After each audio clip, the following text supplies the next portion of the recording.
గత 5 దశాబ్దాలుగా ప్రతి జనరేషన్ కి తగ్గట్టు బ్లాక్ బస్టర్లిస్తూ వస్తున్న సంస్థ వైజయంతి మూవీస్. కానీ సంస్థకు ఆ పేరెలా వచ్చిందో ఎవరు పెట్టారో తెలుసా? 1974లో చలసాని అశ్విని దత్ 21 ఏళ్ల వయసులో కె విశ్వనాథ్ గారి ఓ సీత కథతో సినీ పరిశ్రమలో అడుగుపెట్టారు. కానీ ఆ కుర్రోడి స్వప్నం ఇంకెంతో పెద్దది. నటరత్న నందమూరి తారక రామారావు గారంత పెద్దది. ఎన్టీఆర్ గారితో సినిమా సాధ్యమేనా? పట్టు వదలని విక్రమార్కుడిలా మొండితనము పట్టుదల కాని చివరికి ఎన్టీఆర్ గారి అపాయింట్మెంట్ సాధించారు. ఆయనతో ఎందుకు సినిమా తీయాలనుకుంటున్నారో వివరించమని ఎన్టీఆర్ అడిగి అతని మాటలకి ముచ్చటేసి ఒప్పుకున్నారు. అంతవరకు అశ్విని దత్ గారు బ్యానర్ కూడా స్థాపించనే లేదు. ఎన్టీఆర్ గారు అడిగిన మొదటి ప్రశ్నే అది, బ్యానర్ ఏమిటి అని. విజయ సంస్థ లాంటిదేదో అయితే బాగుండు అని దత్ గారు మనసులో ఉంది, కానీ బయటపెట్టలేదు. క్షణం ఆలోచనలో పడి ఆ మహనీయుడు ఎన్టీఆర్ మనసులో మరో అద్భుతమైన ఆలోచన గుప్పుమంది.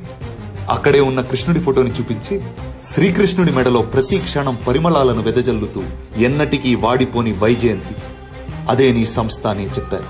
ఆ క్షణమే తన సువర్ణ హస్తాలతో వైజయంతి మూవీస్ అని తన అందమైన దస్తూరితో రాశారు. కేవలం రాయడమే కాదు, వైజయంతి ఎప్పటికీ వాడిపోని వెన్నె తరగని ఘన విజయాల్ని అందించే సూపర్ పవర్ అని ఆప్యాయంగా వివరించారు కూడా. ఆయన ఆ సంస్థలో చేసిన మొదటి సినిమా ఎదురులేని మనిషి. ఆ తారక రాముడి దివ్య సంకల్పంతో పెట్టిన ఆ పేరు ఏ వేళా విశేషమో ఆ మహానుభావుడి హస్తవాసం. ఆనాటి నుంచి వైజయంతి మూవీస్ ఈనాటి వరకు ఎదురులేని సంస్థగా నిలిచింది.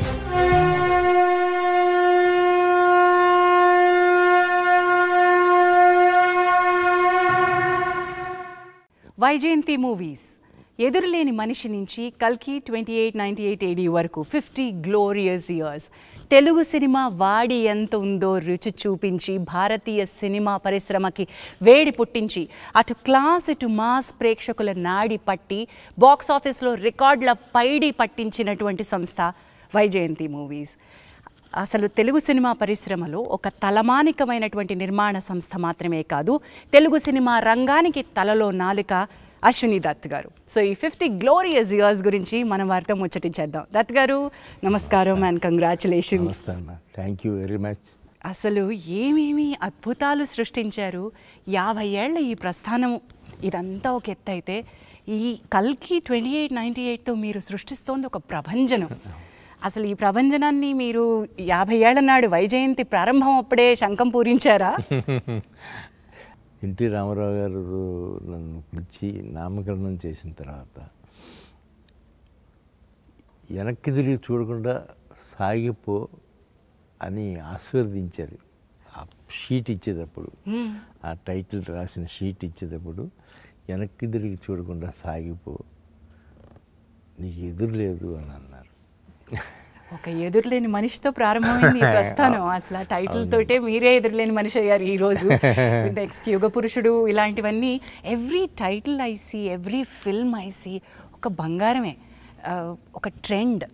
ఐ ఆల్వేస్ ఫీల్ ఏంటంటే సుడి ఉంటే సరిపోదు, ఎంత అలజడి ఎంత తాకిడి అయినా సరే ఒక కొత్త ఒరవడికి నడక నేర్పించాలి అనే తపన పడ్డారు మీరు. ఇది మీకు ఎలా స్వతహాగా వచ్చింది? అంటే ఒక విజయవాడ నుంచి ప్రారంభమైన ప్రస్థానం సినిమాల్లో ఇంత బలంగా నాటుకోవాలన్న దృక్పథం ఎక్కడి నుంచి వచ్చింది? తెలియదమ్మా ఎక్కడి నుంచి వచ్చిందో అనేది. నేను ట్రైన్ ఎక్కిన రోజున ఎన్టీ రామారావుతో సినిమా తీయాలి అనుకుని వచ్చిన రోజున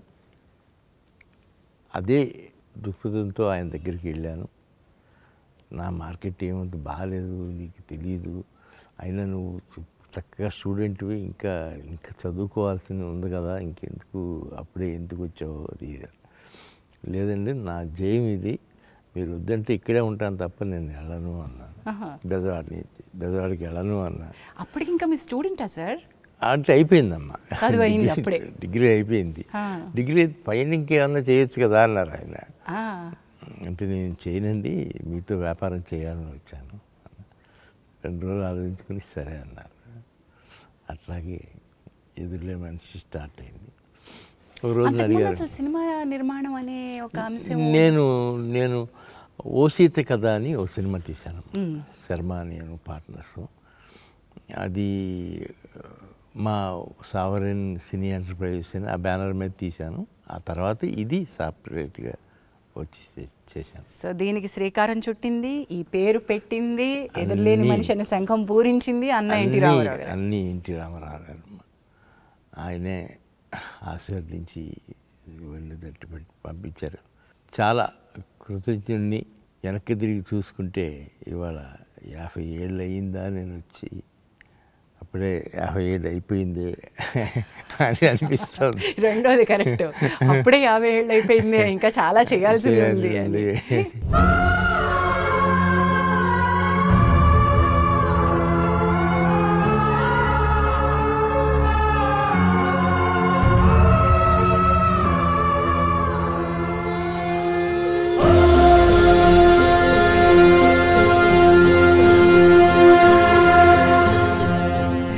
but there so much to learn from Vyjayanthi movies అండి. ఎందుకంటే మీరు ఒక ఫ్యాంటసీ కొత్త ఒరవడికి శ్రీకారం చుట్టినటువంటిది. అంటే ఒక తెలుగు సినిమా ఇండస్ట్రీకి నిర్మాణం ఎంత ఇంపార్టెంటో చెప్పిన సంస్థ ఇది నా ఉద్దేశంలో. ఎందుకంటే ఒక దర్శకుడి కళ, ఒక కథారచయిత బలం, ఇవన్నీ ఒక ఎత్తు అయితే అది నమ్మి ఆ ఫ్యాంటసీని తెరకెక్కించడానికి కూడా ఒక ధైర్యం కావాలి. What is it behind that fantasy? ఏం నమ్మారు మీరు? నేను అన్న ఎన్టీఆర్ గారితో సినిమా తీయాలి అనుకుని వచ్చాను. ఆయనతో ఫస్ట్ నేను అనుకుంది ఏంటంటే, నాగేశ్వరరావు గారి లాగా ఆయన డాన్స్ అవి చేయట్లేదు, అవి చేస్తే చాలా బాగుంటుంది. అదే చెప్పాను నేను ఫస్ట్ సిట్టింగ్లోనే, మీరు ఒక డాన్స్ అవి చేయాలండి ఈ సినిమాలో, అయ్యే ఉంటే చేద్దాం బ్రదర్ అన్నాను. అలాగే నేను ఏది అడిగితే అదే చేశారమ్మా. ఆ సినిమాలో 5 పాటలు ఎన్నో ఉన్నాయి, 5 పాటల్లోనూ డాన్స్ చేశారు ఆయన. అమోఘం అని ఆయనే అనుకునేవారు. పేరు పెట్టడం ఒక ఎత్తు అయితే మీరు ఏకంగా ఆయన ఫోటోనే వైజయంతిలో కృష్ణుడి అవతారంలో పెట్టేశారు. పెట్టానమ్మా. That is the kind of worship that you had. యుగ పురుషుడు తర్వాత నుంచి మీరు, బాపయ్య గారు, రాఘవేంద్రరావు గారు, ఇది ఒక ట్రయో అయిపోయారు. అవునమ్మా. అది అసలు అద్భుతం. ఎలాంటి సినిమాలు తీశారు సార్. అవునమ్మా. Not just one. ఆ తర్వాత మీ అనుబంధం రామారావు గారితో, నాగేశ్వరరావు గారితో, కృష్ణ గారు, కృష్ణరాజు గారు, సోహన్ బాబు గారు, దాట్ వాజ్ వన్ జనరేషన్. ఆ జనరేషన్ అండ్ మీ అనుబంధం ఒక్కసారి చెప్పండి సార్. నేను రామారావు గారితో తీసినప్పుడు నేను చాలా చిన్నపిల్లండి. కాకపోతే నేను ఆ కాంపౌండ్ నుంచి బయటకు వచ్చేటప్పటికి అంత పెద్దలాగానే అయిపోయాను. అంతా ఎన్టీ రామారావుతో సినిమా తీసిన బ్యానర్ ఇది, ఎన్టీఆర్తో తీసిన బ్యానర్ ఇది అని కృష్ణరాజు గారు కానీ, కృష్ణ గారు కానీ, అందరూ, శోభన్ బాబు గారు కానీ, పెద్ద బ్యానర్లో చేస్తున్నాం మనం అని ఆ తృప్తి నాకు ఇచ్చారమ్మా. మీరు ఏ రోజు తగ్గలేదుగా. నిర్మాణపు విలువల్ని ఎంత ఇంపార్టెంట్గా భావించారు. అంటే నేను కేవలం పెద్ద స్టార్తో సినిమా చేయడం కాదు, వాల్యూస్ కూడా అంత బాగానే ఉండాలని నమ్మారు కదా సార్. ఉండాలి అనుకుని అలాగే అనుకుని చేసామమ్మా సినిమాలు. మొట్టమొదటి సినిమాకి, రెండవ సినిమాకి, ఎదురులే మనిషికి, యుగ పురుషుడికి 2.5 సంవత్సరాల గ్యాప్ వచ్చింది. ఆ గ్యాప్లో విజయవాడ వెళ్తా వస్తా ఉండేవాడు. తర్వాత యుగ పురుషుడు స్టార్ట్ అయింది. ఇంకా ఆ తర్వాత ఇక్కడి నుంచి ఎక్కువ గ్యాప్ ఇవ్వడానికి వీల్లేదు అనుకుని పెద్ద ఆయనతోనే అడిగి నాగేశ్వరరావు, కృష్ణ గారితో మొదలుపెట్టి సినిమా తీసాం. When I look back sir, combination సినిమాలు అద్భుతంగా చేశారు సార్. ఇప్పుడు ఒక ఇద్దరు స్టార్స్ని, ఇద్దరు ముగ్గురిని కాంబినేషన్లో పెట్టుకుని చేయడం, అది ఒక రకంగా అప్పటికి ఒక కొత్త తరం, ఒక కొత్త పంథ అని అనుకుంటున్నాను నేను. అనుకుంటాం అయి ఉంటుందమ్మా అది. ఎందుకంటే నేను కూడా ఇండస్ట్రీలో ఉండిపోయి అది చూడలేదు. కానీ రామారావుతో అయిపోయిన తర్వాత నాగేశ్వరరావు, కృష్ణ గారు, అలాగే శోభన్ గారు, బాలకృష్ణ గారు, కృష్ణరాజు గారు, నాగేశ్వరరావు గారు, వెంకటేష్ గారు, ఇలా కాంబినేషన్స్ చాలా మంచి కాంబినేషన్స్ కుదిరినాయి. ఇప్పుడు ఈ సినిమా వచ్చేటప్పటికి కల్కి నా జయం ఒకటి ఉండేదమ్మా. అందరితో తీశాను. కృష్ణరాజు గారు అబ్బాయితో, ప్రభాస్తో సినిమా తీయాలి అని ఇదే చెప్పాను. నాగి, నువ్వు ఆలోచించే స్క్రిప్ట్లో ఎక్కడన్నా ఒకటి ప్రభాస్కి వస్తుందేమో చూడు అని. అదే అనుకుంటున్నాను మావయ్య. నేను ఒక 4 ఏళ్ళ నుంచి నా స్క్రిప్ట్ ఒకటి మైండ్లో ఉండిపోయింది మహానటి తర్వాత. ఇప్పుడు దాన్ని తీసి పొదులు పెడతాను అని చెప్పారు. కథ రెడీ అయింది మావయ్య, ఒకసారి వింటారా అని వినిపించాడు. అమోఘం. దీని గురించి ఎదురే ఉంది, వెళ్ళి ఆయనతో చెప్పి చెప్పుడు అని చెప్పాను. అట్లాగే వెళ్ళాడు, చెప్పాడు. ఆయన వెంటనే యాక్సెప్ట్ చేశారు. నెక్స్ట్ వీక్ బాంబే వెళ్ళటం, ఆయనకి అమితాబ్ గారికి చెప్పటం, ఆయన వినటం, 1-2 సార్లు ఆలోచించుకోవటం, ఎట్లా చేస్తారు ఏంటి అని అడగటం, ఇవన్నీ 2-3 వీక్స్ ఆయన వెంటనే ఓకే అన్నారు. ఆ తర్వాత ఎప్పటికో కానీ షూటింగ్ స్టార్ట్ అయిన తర్వాత కమల్ హాసన్ గారి గురించి ప్రపోజల్ రాలేదు. అప్పుడు ఆఖరిలో వచ్చినప్పుడు ప్రపోజల్ ఆయన కూడా వెంటనే దాదాపు 2 months టైం తీసుకున్నారు ఆయన, కమల్ హాసన్ గారు. తీసుకుని ఆయన వెంటనే ఓకే చేశారు. అంటే ఆయన నెగిటివ్ క్యారెక్టర్ ఉంది కదా నా దాంట్లో, ఎట్లా వస్తుంది ఏంటి అని ఆలోచించి ఆయన కూడా వెంటనే ఓకే చేశారు.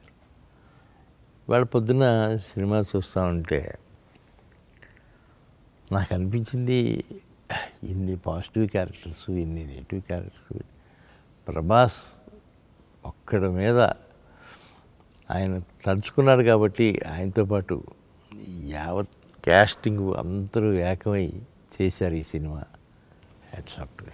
సార్, అది అంటాం కదా, యూనివర్స్ మనం ఏదైనా ఒక బృహత్ కార్యాన్ని తలపెడితే మనకి తెలియకుండానే మనం కేవలం నిమిత్త మాత్రం అయిపోతాం, అది దాని అంతటా అది చక్రం నడిపించేసుకుంటుంది అని.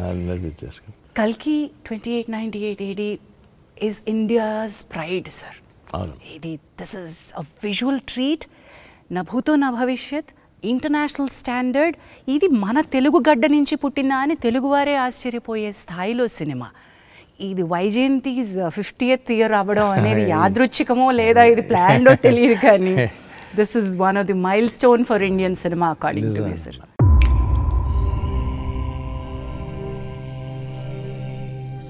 సమయం వచ్చింది. భగవంతుని కల్పన సమస్త సృష్టి ఉంటుందంటారు. అలాంటిది మీ కడుపులో భగవంతుడే ఉన్నాడు.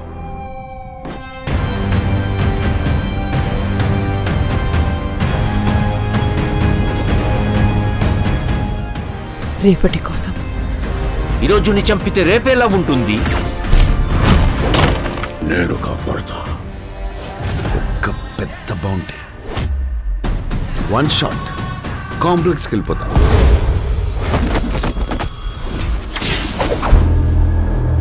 సరే, ఇంక చాలు.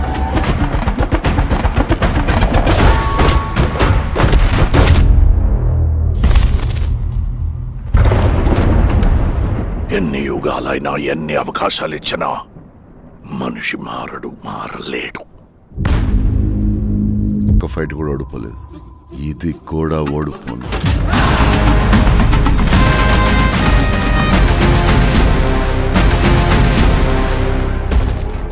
ఈసారి ప్రిపేర్ అయ్యి వచ్చాను. ప్రభాస్ దీని అంతటికీ కారణం ప్రభాస్. ఆయన తర్వాత అమితాబ్ బచ్చన్ గారు, Kamal Haasan, the important character అదొకటి ఉంది.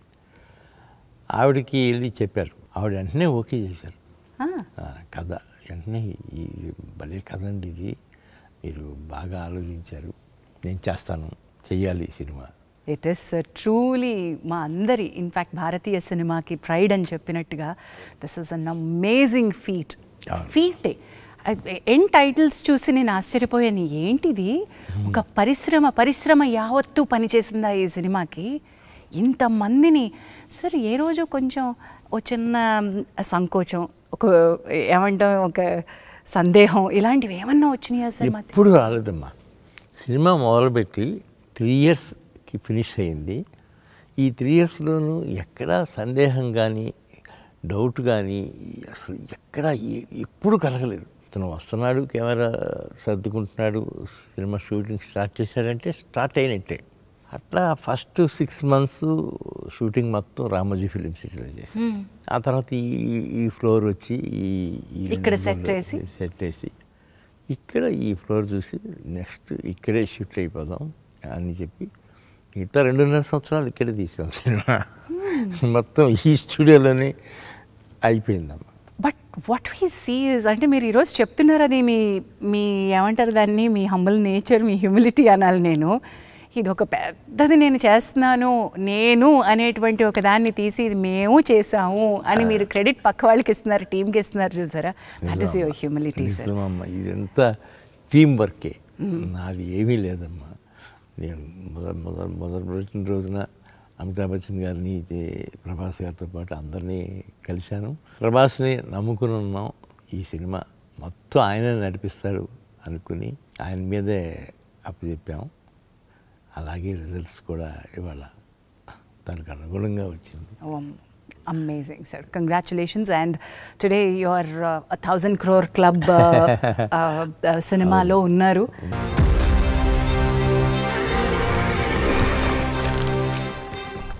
తన పేరు చరిత్ర మర్చిపోదు. ది కైండ్ ఆఫ్ ఎక్స్పాన్స్ అంటే దానికి ఉన్నటువంటి సామర్థ్యం ఏంటో ఈ సినిమా రుజువు చేస్తుంది. ఎంత పెట్టాలో, ఎంత తీసుకెళ్లాలో అనేటువంటి స్కేల్స్ని. అంటే మీరు నిర్మాణ రంగంలో ఉన్నారు, నిర్మాణం వ్యాపారమే అనుకుని వచ్చారు. సినిమా మీ ప్యాషన్ మాత్రమే కాదు, దీనిలో నేను కొన్ని మెళకువలు నేర్చుకుని ఇది వ్యాపార సూత్రంగానే పెట్టాలి అని వచ్చారు. ఇలాంటి ఒక బృహత్తరమైన ప్రాజెక్ట్ చేపడుతున్నప్పుడు ఈ లెక్కలు, ఈ నెక్స్ట్ జనరేషన్ పిల్లలు, మీ అమ్మాయిలు, మీ అల్లుడు అందరూ కలిసి లెక్కలేస్తుంటే మీరు ఏమైనా లెక్కల్లో చెయ్యేశారా? నేను ఎప్పుడు లెక్కేయలేదమ్మా.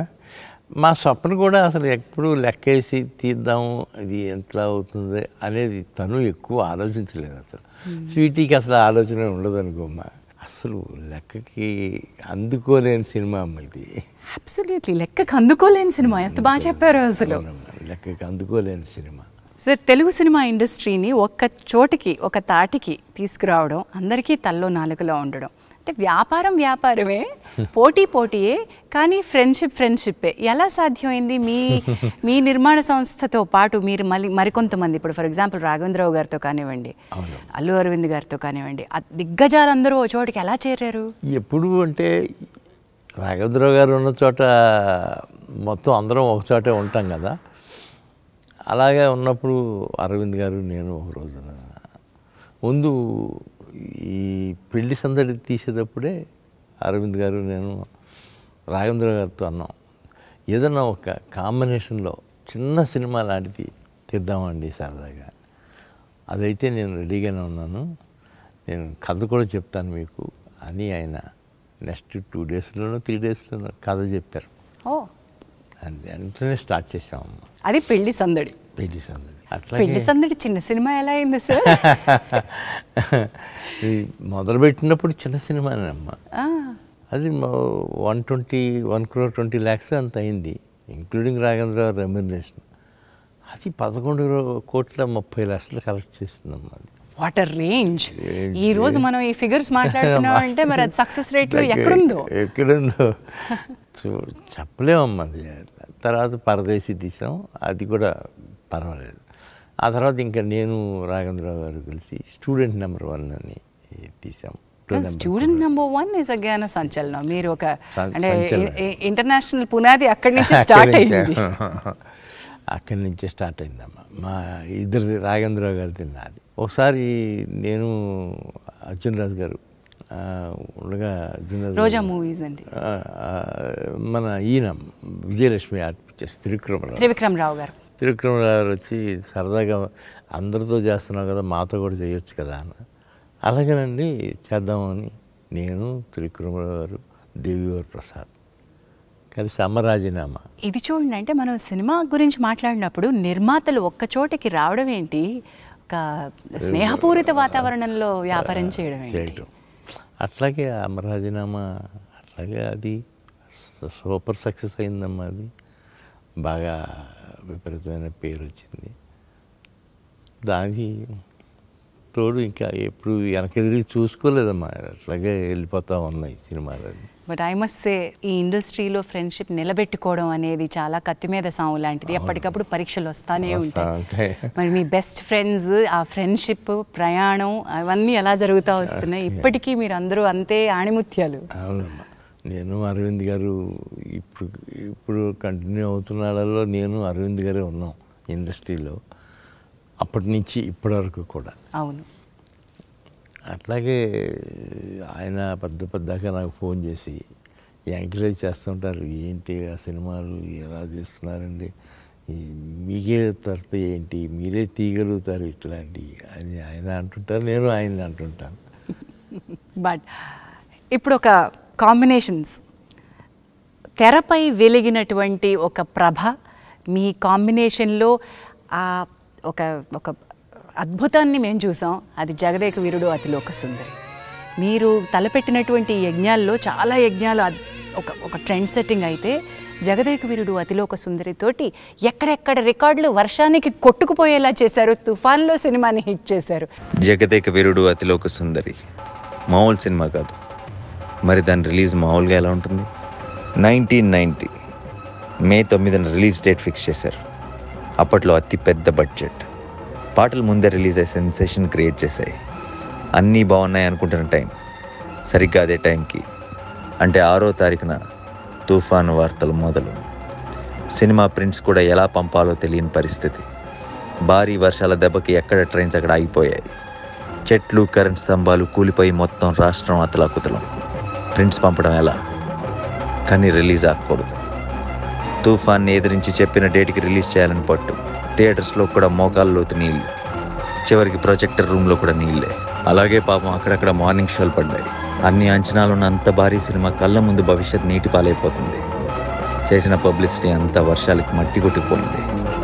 ఇక కూర్చొని బాధపడితే ప్రయోజనం లేదు. విజయవాడ వెళ్ళి జరగాల్సింది ప్లాన్ చేద్దామని అశ్విని దత్ గారు, రాఘవేంద్ర గారు విజయవాడ వెళ్ళారు. 11వ తారీఖున విజయవాడ వెళ్ళగానే ముందు రాఘవేంద్రరావు గారిని మనోరమ హోటల్లో దించి దత్ గారు తన ఇంటికి వెళ్ళారు. ఇంట్లో కరెంట్ లేదు. ఓ చిన్న లాంతర వెలుగులో దత్ గారు శ్రీమతి, ఫాదర్ ధర్మరాజు గారు, దత్ గారు ముగ్గురు ఆడపిల్లలు భోజనం చేస్తున్నారు. ఇంట్లో చీకటి, దత్ గారి మనసులో చీకటి. అప్పుడు దత్ గారు చాలా నిరాశగా, ఇదే నా ఆఖరి సినిమా ఏమో అన్నారు ఫాదర్తో. ఆ మహానుభావుడు వెంటనే, ఏం పర్వాలేదు, మంచి సినిమా తీసావు, సెటిల్ అవుతుంది, ముందు భోంచే అని ధైర్యం చెప్పారు. మర్నాడు పక్కనే ఉన్న గుంటూరు మంగా థియేటర్కి దత్ గారు, రాఘవేంద్ర గారు కలిసి వెళ్తే అక్కడ వాతావరణం వేరేగా ఉంది. క్లాస్ ఆడియన్స్ ఉండే బాల్కనీలో జనం మాస్ ఆడియన్స్లా రెచ్చిపోతున్నారు. చప్పట్లు, ఈలలు, గోల గోల. ఆశ్చర్యం ఇంకా చిన్న ధైర్యంతో గుంటూరు నుంచి తెనాలి బయలుదేరారు దర్శక నిర్మాతలు ఇద్దరు. అప్పుడే ఓ మరుపురాని సంఘటన.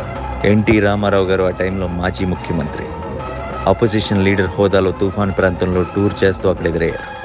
దత్ గారు, రాఘవేంద్రరావు గారు కారు ఆపి ఆయన్ని కలిశారు.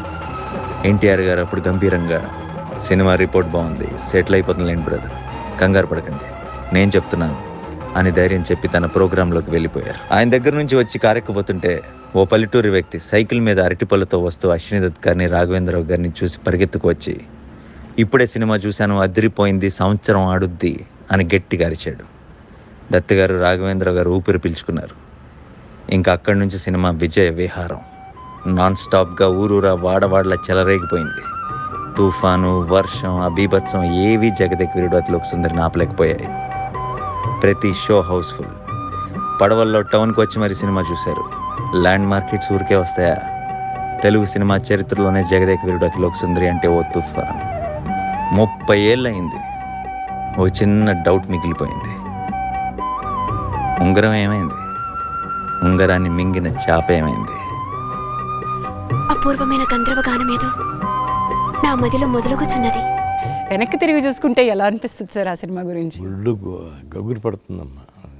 జగదేక వీరుడు అతిలోక సుందరి అది మొదలుపెట్టినప్పుడే మేము అదే అనిపించింది, ఈ సినిమాలుకి భిన్నంగా ఏదో తీయాలి, బాస్ కాల్చిస్తే తీయాలి అని అనుకుని జగదేక వీరుడు అతిలోక సుందరి కథ రెడీ చేస్తే ఆయన బాగా ఇంప్రెస్ అయ్యి, ఆ తర్వాత ఆయన కూడా 1.5 month 2 months ఈ కథ మీద కూర్చున్నారు.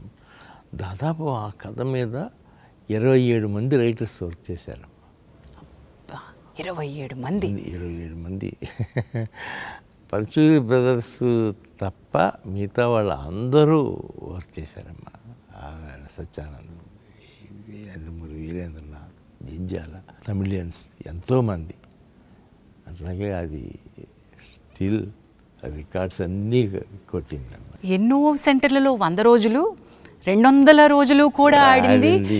థియేటర్లో మోకాల వరకు నీళ్ళల్లో కూడా కూర్చుని చూసారంటే, ఒక తుఫాను ఆంధ్రప్రదేశ్ని వణికిస్తున్నా సరే ఎంటర్టైన్మెంట్ అది ఇచ్చిందంటే ఎంత గొప్పతనం అది, ఎంత గొప్పతనం. అలాగే అప్పటి నుంచి మొదలయ్యి చిరంజీవి గారికి నాకు ఎనలేని ఫ్రెండ్షిప్ అది. వెళ్ళలేని ఫ్రెండ్షిప్ అంటాను సార్ నేనైతే. వెళ్ళలేని ఫ్రెండ్షిప్ నిజంగా అండి.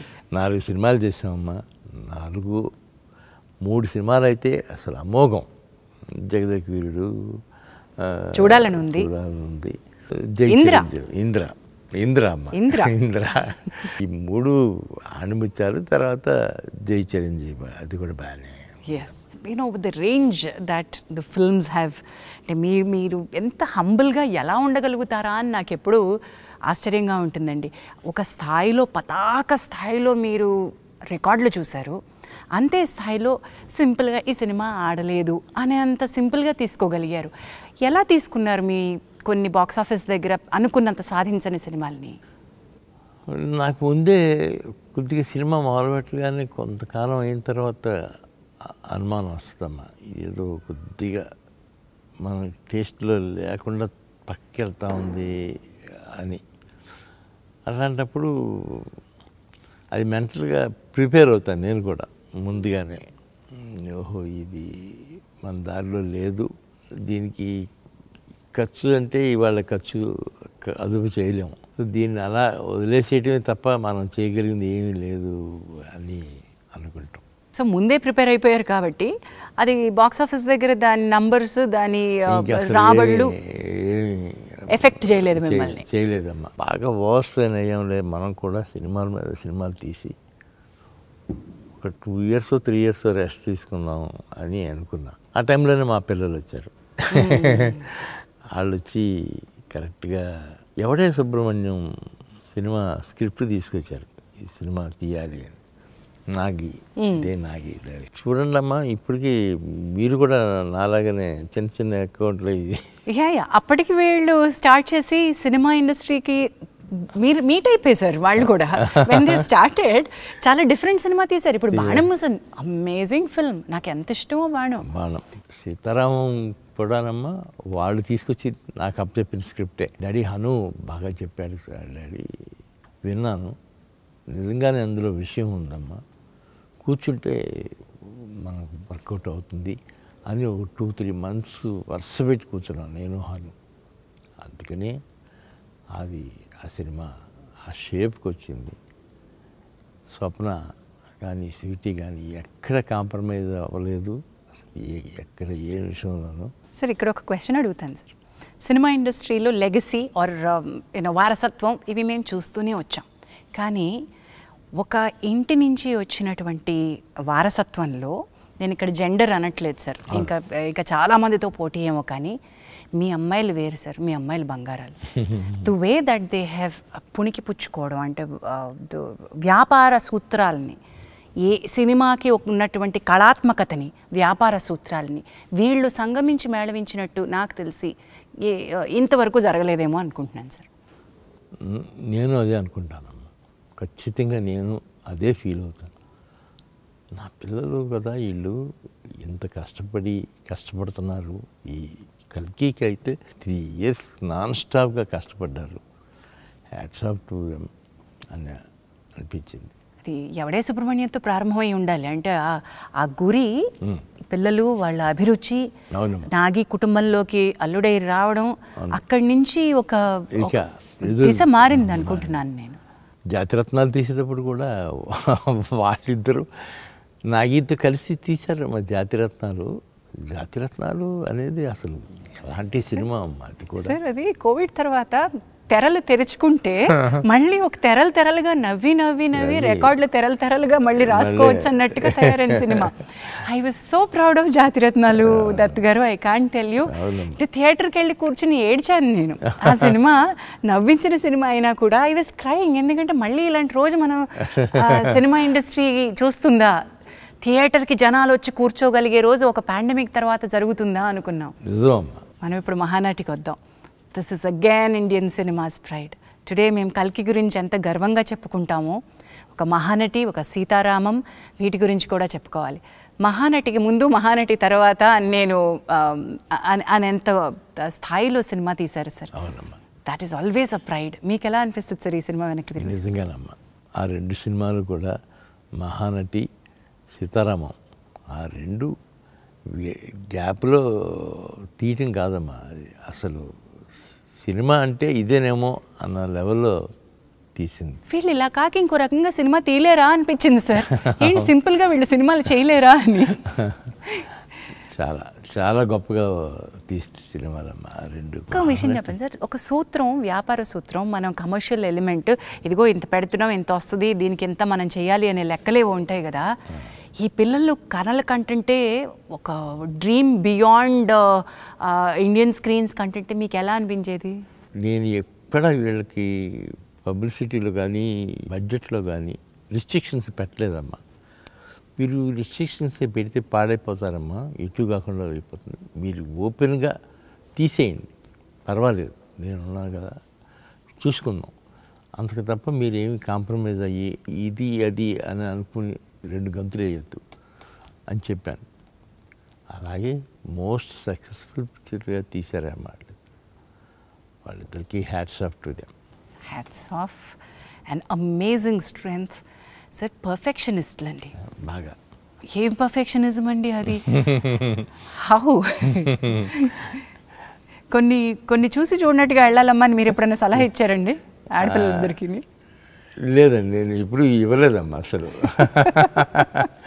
మీరు అనుకుందే తీస్తున్నారు కదమ్మా, ఏంటిది ఏంటి కాదు డాడీ, కొద్దిగా ఎక్కువైంది. ఎక్కువైతే అవుతుందమ్మా, దానికి ఏంటి సమస్య ఉంది పెద్ద. సో రక్తం నుంచి వచ్చింది అది. Okay. So as I was telling you, మనం we have to talk about Sitaramam అనే ఒక సినిమా గురించి మీరు ఇందాక చెప్తూ, ఈ సినిమాకు 2 నెలల కథ కూర్చున్నాను అన్నారు కదండి. ఏ పాయింట్ మీకు చాలా బాగా అనిపించింది? ఎలాంటి విషయాల్లో మీరు కథ దగ్గర కూర్చుంటారు? ఇది అసలు పాయింట్ ఎత్తుకోవటంలోనే అదే గొప్ప పాయింట్ అమ్మా. సీతారామం జమీందారీ వంశంలో పుట్టిన అమ్మాయి, ముస్లిం యువతి, సైనికుడిని సెలెక్ట్ చేసుకుని పెళ్లి చేసుకుంటాము అనే దాంట్లో వాళ్ళ అన్నయ్య ఈ లోపల గొప్ప సంబంధం తీసుకొచ్చాడు. వాళ్ళ ఫ్యామిలీకి సరిపడా సంబంధం, అట్లా సెటిల్ అవ్వాల్సిన వాళ్ళు ఇట్లా అయిపోయారు ఏంటి అనిపించే లెవెల్ కథ. అది మామూలు కథ కాదమ్మా. సీతారామం అనేది నా లైఫ్లో ఎప్పుడూ మర్చిపోలేని సినిమా అమ్మ. స్వప్న ప్రియాంకకి ఎప్పుడూ చెప్తాను, అమ్మ ఎప్పుడన్నా రుణపడి ఉన్నానంటే ఈ సినిమా విషయంలో మాత్రం మీకు రుణపడి ఉంటాను. సీతారామంకి అంత గొప్పగా ఇంప్రెస్ చేసింది. నాగశ్విన్ అనే ఒక దర్శకుడు, మేమందరం తెలుగు వాళ్ళందరం కూడా ఏమిటి ఈ ఋషి, ఎవరి యోగి, ఎవరి సిద్ధపురుషుడు అని మేము అనుకుంటాం. మొన్న మా తోటినట్టుడు బ్రహ్మాజీ గారు, బాబు నీ అరిగిపోయిన చెప్పులు పంపిస్తే కళ్ళకద్దుకుని ముద్దు పెట్టుకుంటాను అన్నారు. నిజంగా అండి, ప్రతి తెలుగు ప్రేక్షకుడి హృదయం అలాగే అనిపిస్తుంది. సో ఇప్పుడు మీ ఇంటి అబ్బాయి అయిపోయాడు కాబట్టి నేను కూడా చూస్తానమ్మా. మా ఇంటికి వస్తాడా, హడావిడిగా వస్తాడు, వచ్చి గవికి నాకు చెప్పులకు ఇచ్చి లోపలికి వస్తాడు. వెళ్తే బయటికి నా చెప్పులుంటే అయ్యేసుకు వెళ్ళిపోతాడు అంటాడు. తను వచ్చేటప్పుడు కూడా వాళ్ళ నాన్నగారు చెప్పులు వేసుకొచ్చేస్తాయంట ఒక్కోసారి. ఎక్కడ సార్ అంటే ఎప్పుడు ఒక చాప్టర్ ఎక్కడో కల్కిలోనో, ఒక చాప్టర్ ఎక్కడో నెక్స్ట్ ఇంకొక 5 ఏళ్ల తర్వాత తీయబోయే సినిమాలోనో ఆ సినిమాటిక్ యూనివర్స్లో తిరుగుతూ ఉంటుందేమో. What is this genius? మీరు ఇంట్లో ఇంతమంది జీనియస్లను పెట్టుకుని ఎట్లా మేనేజ్ చేస్తారు సార్? మీ బలం ఏంటి? మీరు నా జీనియస్ అనేది నా రోజుల్లోనే అయిపోయి ఉంటుందేమో. ఇప్పుడు వీళ్ళందరూ జీనియస్లు చూస్తా ఆనందంగా గడుపుతున్నాను అనుకుంటారమ్మా. But I think credit Vinay గారికి ఇద్దాం. ఇంతమంది జీనియస్లు ఒక ఇంట పెట్టాలి అంటే అవునమ్మా, మీ జీవిత భాగస్వామికి కూడా ఇవ్వాలి కదా. ఇవ్వాలి కదా. మరి వినయ్ దత్ గారు కూడా, మీరు రాజకీయాల్లోకి వెళ్తే ఆవిడ అంతే సామర్థ్యంతో అక్కడికి వచ్చి క్యాంపెయినింగ్ చేయడము, సినిమా నిర్మాణంలో ఉంటే మరి మీకు సపోర్ట్గా ఉండడం. అవునమ్మా, చాలా చాలా. మా వినయ్ మాత్రం ప్రతిదానికి సగం కారణం తనేనమ్మా. నా సక్సెస్లో కానీ ఫెయిల్యూర్స్లో కానీ. నేను ఫెయిల్యూర్స్లో ఉన్నానండి అన్నప్పుడు, ఏంటండి ఒక సినిమా పోతే ఇలా అయిపోతారు, పదండి ఇంకోటి సినిమా తీయండి తొందరగా వెళ్ళండి అనేది. అలా గ్రేట్ లేడీ. అంతే కదండి మరి. సో సినిమా ఒక ప్రస్థానం అయితే దత్ గారు, మీరు ఏ రోజు కూడా అనుకున్నది మాట్లాడడానికి, ఎప్పుడు సినిమా ఇండస్ట్రీలో సభల్లో మాట్లాడి ఇంటర్వ్యూల్లో గట్టిగా మాట్లాడేటువంటి మేము ఇంతవరకు తీరు వినలేదు మీ దగ్గర నుంచి. కానీ రాజకీయాల్లో, అటు ప్రత్యక్ష రాజకీయాల్లో పోటీ చేసిన, ఈ మధ్య రాజకీయాలకి పరోక్షంగా సపోర్ట్ చేసిన, బలంగా మీ వాదనని వినిపించారు. ఈ స్ట్రెంగ్త్ ఎక్కడి నుంచి వచ్చింది? ఇంత పెద్ద సినిమా ప్రాజెక్ట్ని పెట్టుకుని మనకి రిలీజ్ రాబోతుంటే చాలామంది వ్యాపారం ఉన్నవాళ్ళు కొంచెం జాగ్రత్తగా మాట్లాడదాం అనుకుంటారేమో. కానీ ఉన్న నిజాన్ని నిక్కచ్చిగా చెప్పటమే మా నాన్నగారు నాకు నేర్పించిన విద్య అమ్మ. మొహాట లేకుండా మాట్లాడు, ఏంటి ఇందులో ఏం పోషిస్తుందంటే సినిమాకి దానికి ఏంటి సంబంధం. జగన్మోహన్ రెడ్డి గారి విషయంలో మాత్రం నేను ఎక్కడ డిఫర్ అవ్వలేదమ్మా. ముందు ఆయన చాలా ఫ్రెండ్లీగానే ఉండేవారు. మా రెండో అమ్మాయి పెళ్ళికి వచ్చారు ఆయన. చంద్రబాబు గారిని జైల్లో పెట్టిన రోజులు మాత్రం అక్కడికి వెళ్ళి చాలా ఎమోషనల్గా మాట్లాడాను. 160 సీట్లు పైన వస్తాయి చంద్రబాబు గారికి. ఈసారి ఖచ్చితంగా ఆయన సీఎం అవ్వబోతున్నాడు. ఆ లెవెల్కి వెళ్ళి మాట్లాడిన సందర్భం కూడా. That's nothing wrong. మీరు పార్టీకి నిలబడ్డారు, పార్టీకి తరపున పోటీ చేశారు. వీఆర్ మొదటి నుంచి కూడా మీరు పార్టీ సింపథైజర్గా ఉన్నారు, పార్టీలో యాక్టివ్ రోల్ చేశారు. సో అక్కడ కాక ఇంకెక్కడ మాట్లాడతారు?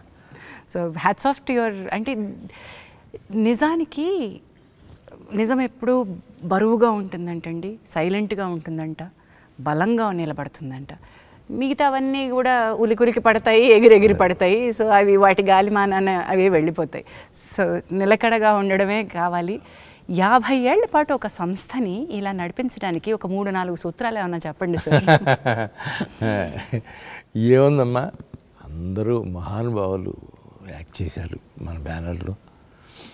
నేను వెళ్ళి సినిమా చేయమని అడిగితే వెంటనే చేసేసారు, ఇంక్లూడింగ్ పవన్ కళ్యాణ్ గారు కూడా. నేను బాలు కోసం వెళ్ళి ఇట్లా ముందు ఇంద్ర సినిమా చూశారు ఆయన.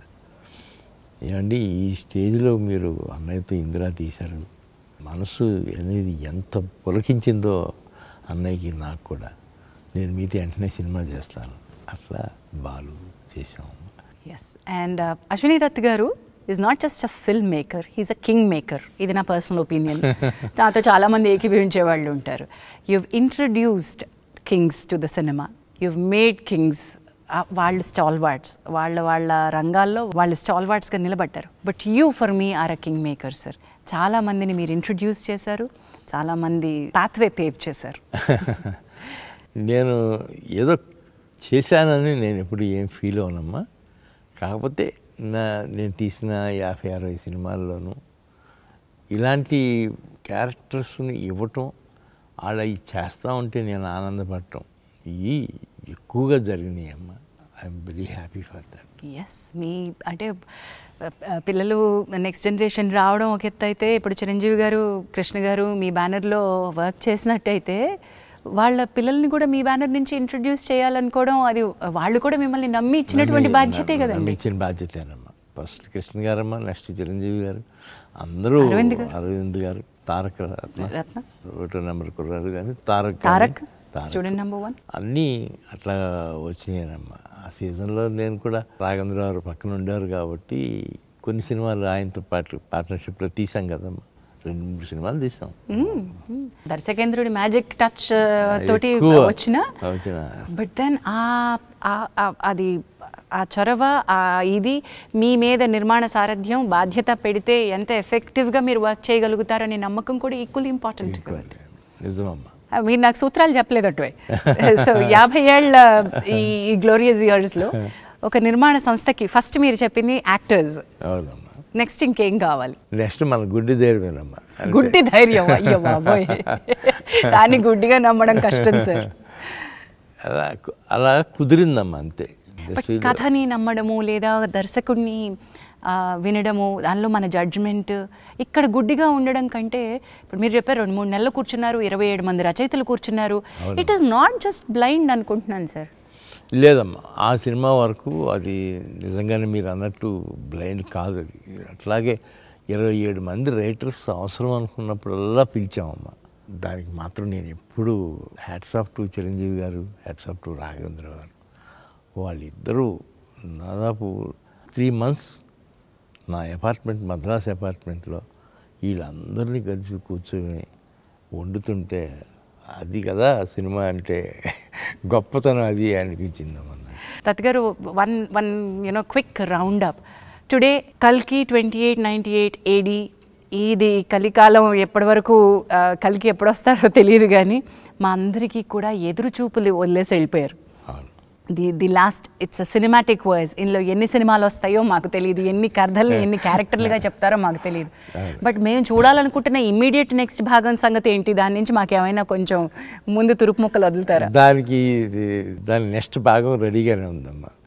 ఈ ఇయర్ ఎండింగ్కి రెడీ అవుతుంది అది. సో వాట్ ఈస్ ప్రాజెక్ట్ కే అని మొదలుపెట్టారు. ఆ ప్రాజెక్ట్ కే అనే ఆసక్తిని కలిగించి ఇప్పుడు కల్కి నెక్స్ట్ ఏమవుతుంది అనే ఆసక్తిని రగిలించి వాట్ ప్రభంజనాలు సృష్టిస్తున్నారో దీని సామర్థ్యం ఇంకా ఎంత ఉందో మనం వేచి చూడాల్సిందే. వైజయంతి మూవీస్ పేరు పెట్టింది ఎన్టీ రామారావు గారు. వారు మీకు ఆల్మోస్ట్ గురు సమానులు, దైవ సమానులు అనే మీరు అంటారు. మరి మీకు తల్లిదండ్రుల బలం కూడా ఎక్కువ ఉంది. నాన్నగారు ఆశీస్సులతోటి వారి ప్రెజెన్స్ అని వేసి ప్రతిసారి దాని తర్వాత వచ్చే టైటిలే నాన్నగారికి. ఆయనకి ఎప్పుడు క్రెడిట్ ఇస్తారా మీరు? ఎప్పుడు నాన్నగారు గురించి నేను మర్చిపోలేనమ్మా. ఆయన లేకపోతే నేను లేను కదా. ఒక్కగానొక్క కొడుకుని అని అల్లారు ముద్దుగా పెంచారు. నేను ఈ సినిమా రంగంలోకి వెళ్తాను అన్నప్పుడు ఆయన మనసు కొద్దిగా బాధపడి ఉంటుంది. వారు అప్పటికి ఏ రంగంలో ఉన్నారండి? అప్పుడు ఆయన ఎలక్ట్రికల్ కాంట్రాక్టర్. వారు వ్యాపార రంగంలోనే ఉన్నారు. వ్యాపార రంగంలో కూడా మంచి రంగంలో ఉన్నారు. ఆ తర్వాత నా దగ్గరికి వచ్చేసారు, ఇక నాతో పాటు ఉండేవారు. సినిమా గురించి ఏమీ తెలియని ఒక కుటుంబం నుంచి మీరు ఏ కళని మోసుకుంటూ హైదరాబాద్ వచ్చారు సార్? విజయవాడ నుంచి చెన్నై ఎలా వెళ్ళారు? నిజమేనమ్మా, అది నాకే ఆశ్చర్యం అనిపిస్తుంది. నేను చూసే సినిమాలు లైబ్రరీ లాగా వాడుకుని వీటిలో నుంచి వచ్చాను. రామారావు గారిని నాగేశ్వరరావు గారి లాగా డ్యాన్స్ చేయించాలి అనుకునే దీంతో వచ్చి సినిమాలు తీయటం అంటే జోక్ కాదు కదమ్మా. అండ్ దానికి తోడు మీ తల్లిదండ్రులు మీరు ఒప్పించి రావడం, దీనిలో వ్యాపారంలో డబ్బులు పెడతారంటే పైగా సినిమా అనగానే కొంచెం కంగారు ఉంటుంది. పెడతారు అసలు. అలాంటిది మా నాన్నగారు కొద్దిగా హెసిటేషన్గా ఉంటే మా అమ్మగారు ఏం లాభం లేదు, వాడు ఏం చెబితే అది చేయాల్సిందే, మీరు ఒక సినిమా చేస్తారు ఏమవుతుంది, తీయించండి పోనీ అని గట్టి పట్టింది మా అమ్మ. ఇంకా అలాగే ఒక సినిమా అంటే ఎక్కడ ఆగుతుందమ్మా అది. అలాగే ఎదురులేని మనిషి దగ్గర నుంచి ఆయన కూడా ఇంప్రెస్ అయిపోయారు మా ఫాదర్. సో తర్వాత సినిమా నిర్మాణంలో వారేమన్నా ఎప్పుడన్నా ఒక సలహా ఇవ్వడమో లేకపోతే మీకు ఏమన్నా పాలు పంచుకోవడం ఎప్పుడు ఉండేదమ్మా. డిస్కషన్ జరుగుతూ ఉండేది. చాలా బాగా తీశారు, ఇది ఒకటి ఈ కొద్దిగా అది జాగ్రత్త పడి ఉంటే పోయేదిరా రావేసిందాం, సర్లే ఏముందిలే మళ్ళీ ఇంకో సినిమా చేస్తాం. రావచ్చండి, మంచి సినిమా సార్, మంచి సినిమా, నాకు చాలా ఇష్టమైన సినిమా. బట్ దాన్ని మీరు అన్నట్టుగా ఎక్కడో చోట కథలో ఆ టైంకి లోపం ఉంది కానమ్మా. ఆర్ఎల్స్ అది చాలా చాలా క్లాసీగా తీసిన సినిమా సార్. క్లాసీగా తీసిన సినిమా. మీరు ఏ లెవెల్ని సినిమా స్థాయి ఎంత పెట్టాలో దానికి ఏ రోజు తగ్గించలేదు. ఇన్ఫ్యాక్ట్ సినిమా స్థాయిని ఎప్పటికప్పుడు అలా పెంచుకుంటూ వచ్చారు sir. The way that you made films, you believed, మీరు కథని నమ్మారు, మీరు దర్శకుడి యొక్క విజన్ని నమ్మారు, ఆ స్టార్ యొక్క వాల్యూస్ని ఏమాత్రం తగ్గించలేదు. అదే మీ బలం అనుకుంటాను సార్. నేను నిజమేనమ్మా, నేను కూడా వెనక్కి తిరిగి చూసుకుంటే నా సినిమాలు అన్నీ మిగతా సినిమాలకి అంటే చాలా డిఫరెంట్గా ఉంటాయి. మిగతా ప్రొడ్యూసర్స్ తీసే సినిమాల కంటే మరి నా అదృష్టం అనుకోవాలా లేకపోతే నేను సెలెక్ట్ చేసిన విధానం ఏంటో తెలియదు, కానీ దత్ సినిమా వస్తుంది, అమ్మయ్య కాలక్షేపం జరిగిపోద్ది, సమ్మర్లో కానీ వింటర్లో కానీ ఎక్కడైనా సరే అనే మాట ప్రేక్షకులు ఒక సరికొత్త. కొన్ని సినిమాలు థియేటర్లోనే చూడాలి. So this is